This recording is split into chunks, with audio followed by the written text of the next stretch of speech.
Hello guys! Welcome back again to my YouTube channel! Ito na naman tayo sa panibagong araw at panibagong video na tatalakayin natin today. So, ikaw ba ay gustong kumita sa YouTube channel mo nang walang ginagawang video? Tamad ka gawa ng video, tamad ka kagaya ng ginagawa ko, tamad ka video ng sarili mo, tamad ka chuchu, ganyan. Pero gusto mong kumita. Kung ikaw yung taong yon, pues, huwag mong skip yung video. Huwag mo ring i-forward ang video. So, syempre, bilang sukle, huwag niyo ring skip yung ads. At syempre, i-subscribe niyo ako. I-click niyo yung notification bell para lagi kayong updated sa ina-upload kong video. So, without further ado, let's start! So, ito na guys. So, we have 3 ways kung paano kumita sa YouTube nang walang ginagawang video.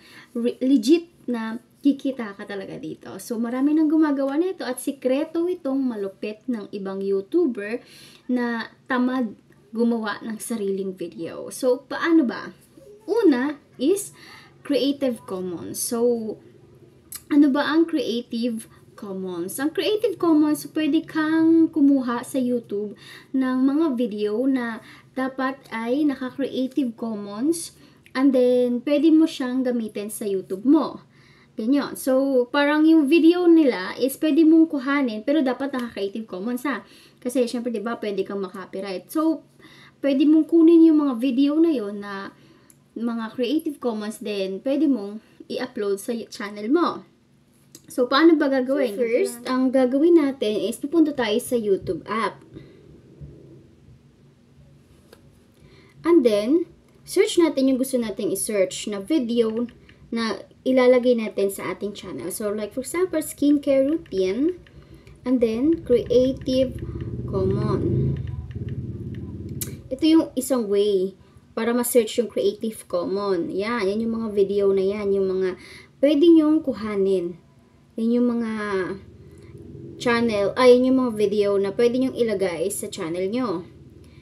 Or kaya, tanggalin nyo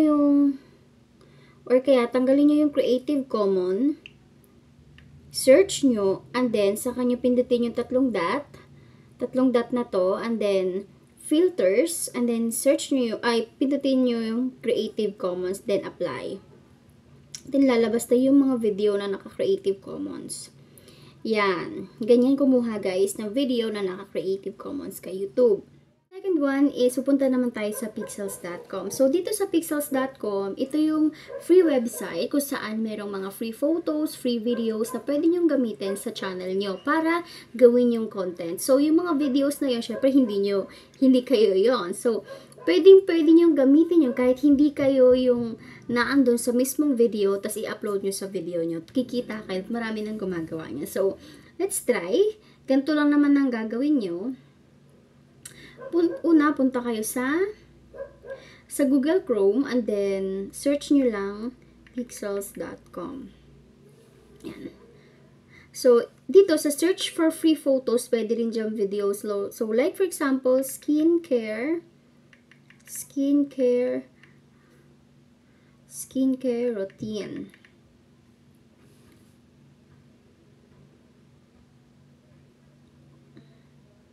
Ayan. So, ito yung mga photos na pwede nyong kuhanin. Kunwari, gusto nyo ng thumbnail. Ayan.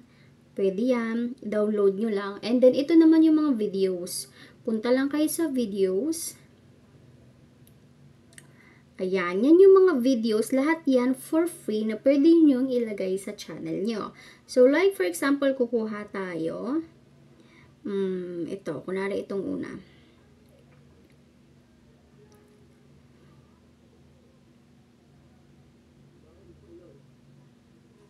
Ayan.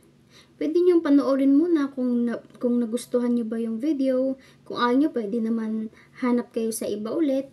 Then, kung sakaling magustuhan nyo, click nyo lang yung free download. So, the third one is pupunta naman tayo sa fiverr.com. So, ito. So, Fiverr.com, ito naman, hindi naman siya free photos o videos. Pwede naman kayong, kung wala kayong magustuhan doon sa Pexels.com ng mga free photos o videos, pwede naman kayong magbayad. At dito sa website na to, kay Fiverr.com, pwede kayong magbayad ng pwede nyong i-content sa channel nyo. So, punta lang tayo sa Fiverr.com. Press and hold lang.